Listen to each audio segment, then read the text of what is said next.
Assalamualaikum warahmatullahi wabarakatuh. Perkenalkan, nama saya Siti Wulansari dari D3 Keperawatan. Di video kali ini saya akan membahas mengenai kelainan kongenital. Nah, sebelumnya apa sih kelainan kongenital itu?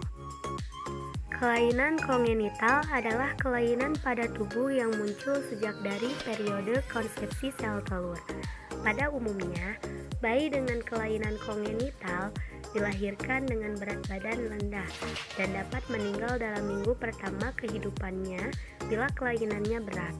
Para ahli juga menjelaskan bahwa kelainan kongenital merupakan kelainan dalam pertumbuhan struktur bayi.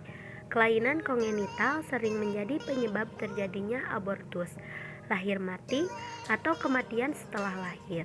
Kematian bayi pada bulan pertama sering diakibatkan oleh kelainan kongenital yang berat. Selanjutnya, ada faktor etiologi kongenital. Yang pertama, ada kelainan genetik dan kromosom. Sindrom Turner.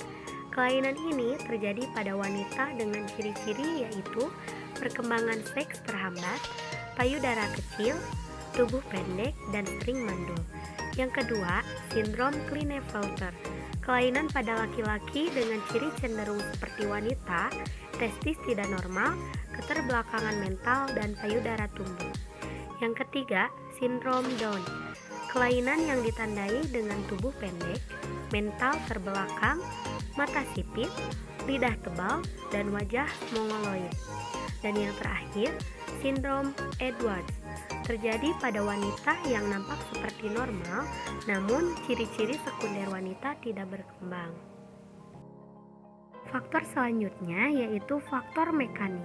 Tekanan mekanik yang dialami janin intrauterin dapat menyebabkan kelainan bentuk tubuh, sehingga terjadilah deformitas. Sebagai contoh deformitas tersebut yaitu kelainan talipes pada kaki seperti talipes parus, talipes valgus, dan talipes equinus, serta talipes equinovarus. Selanjutnya, faktor yang ketiga adalah faktor infeksi. Kelainan kongenital yang disebabkan karena infeksi terjadi saat periode organogenesis, yaitu trimester pertama kehamilan. Infeksi yang dialami akan menimbulkan gangguan dalam pertumbuhan tubuh. Sebagai contoh, infeksi virus rubella dapat menyebabkan bayi menderita kelainan kongenital katarak pada mata. Kelainan sistem pendengaran yaitu tuli dan kelainan jantung bawaan.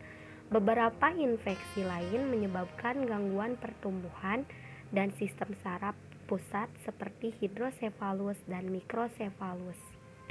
Selanjutnya adalah faktor obat.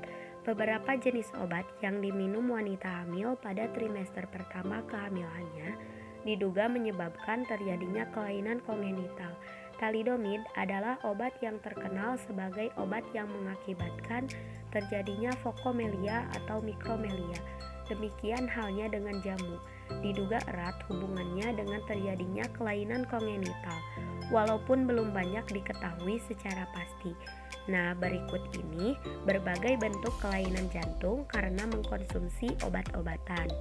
Yang pertama, ada ASD atau atrial septal defect, merupakan kebocoran pada sekat atrium jantung yang terjadi sejak masa janin awal akibat tidak terjadi penyatuan sekat antara kedua atrium jantung yang menimbulkan lubang tersebut defek. Yang kedua ada VSD atau ventricular septal defect, merupakan kebocoran pada sekat ventrikel jantung di mana terdapat lubang pada dinding yang memisahkan antara ventrikel kiri dan kanan.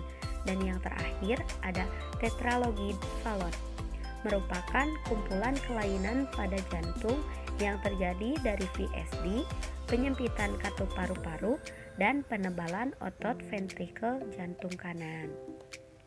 Faktor selanjutnya adalah faktor umur ibu. Telah diketahui bahwa kelompok ibu berumur 35 tahun atau lebih, angka kejadian melahirkan bayi dengan kelainan kongenital adalah 1:5.500 untuk kelompok umur ibu kurang dari 35 tahun.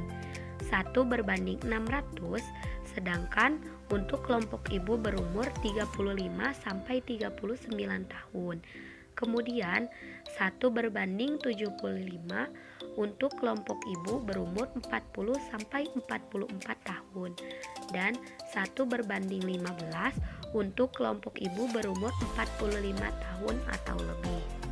Contoh kelainan kongenital karena usia ibu adalah mongolisme atau disebut Down syndrome yang sering dilahirkan oleh ibu yang usianya mendekati masa menopause.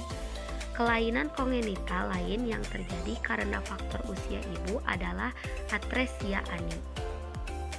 Faktor yang keenam adalah faktor hormonal.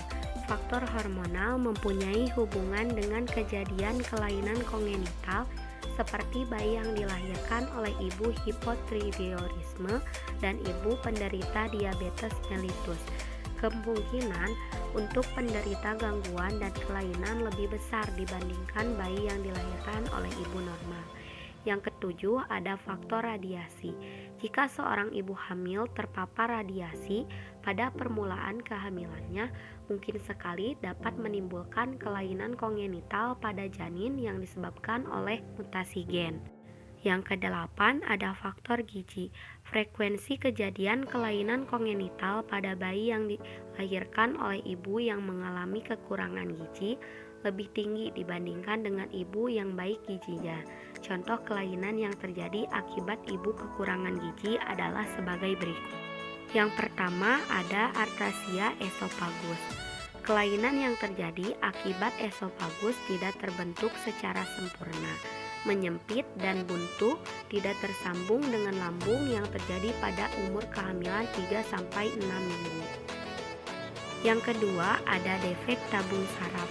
Kelainan terjadi pada saat terbentuknya bakal otak dan korda spinalis yang disebabkan ibu kekurangan zat gizi yaitu asam folat dalam bentuk kelainan spina bifida dan anencephalus. Dan yang terakhir adalah faktor-faktor lain. Beberapa penyebab kelainan kongenital tidak diketahui, namun beberapa faktor seperti janin itu sendiri yang mengalami hipoksia, hipotermia, ataupun hipertermi, dan faktor lingkungan hidup diduga menjadi penyebabnya.